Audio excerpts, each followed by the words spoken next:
प्रगति यात्रा क्रम में मुंगेर पहुंचला मुख्यमंत्री नीतीश 438 करोड़ से बेसी टका के देलनि उपहार। 160 टा योजना कलन शिलान्यास और उद्घाटन। राज्यपाल से भेंट कर पहुंचला तेजस्वी यादव बदहाल कानून व्यवस्था के दुरुस्त करबाक हेतु देलनि ज्ञापन। एहि भेंट से बढ़ल अछि बिहार में राजनीतिक गर्मी। तेजस्वी के मुख्यमंत्री बनेबाक अपील कयलनि लालू यादव। कहलनि राजद के सरकार में भेटत फ्री बिजली। नालंदा में एकटा कार्यक्रम में सहभागी भेल छलाह लालू यादव। जातीय गन्नाक मुद्दा एक बार फेर उठेलनि राहुल गांधी। कहलनि बिहार वाला नहीं तेलंगाना वाला जातीय गन्ना करायब। पटना के एकटा कार्यक्रम में सहभागी भेल छलाह राहुल गांधी। माही मनीषा कार्यक्रम में एक बार फेर भेल बवाल। मंच पर चलल चप्पल जूता। समस्तीपुर जिलाक सोहना गामक अछि घटना।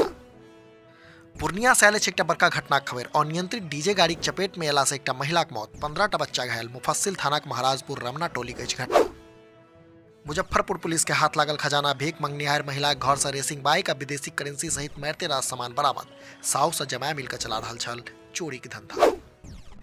बिहार पुलिस में हैत 15,000 होमगार्डक बहाली। सरकार के भेजल गेल प्रस्ताव आ रोस्टर शीघ्र जारी भ सकैया नोटिफिकेशन। अररिया में 15 किलोमीटर बिजली के तार भेल चोरी। 16 लाख से बेसी क्षति का अनुमान। फारबिसगंज आ कुर्सा कांटा थाना के मामला।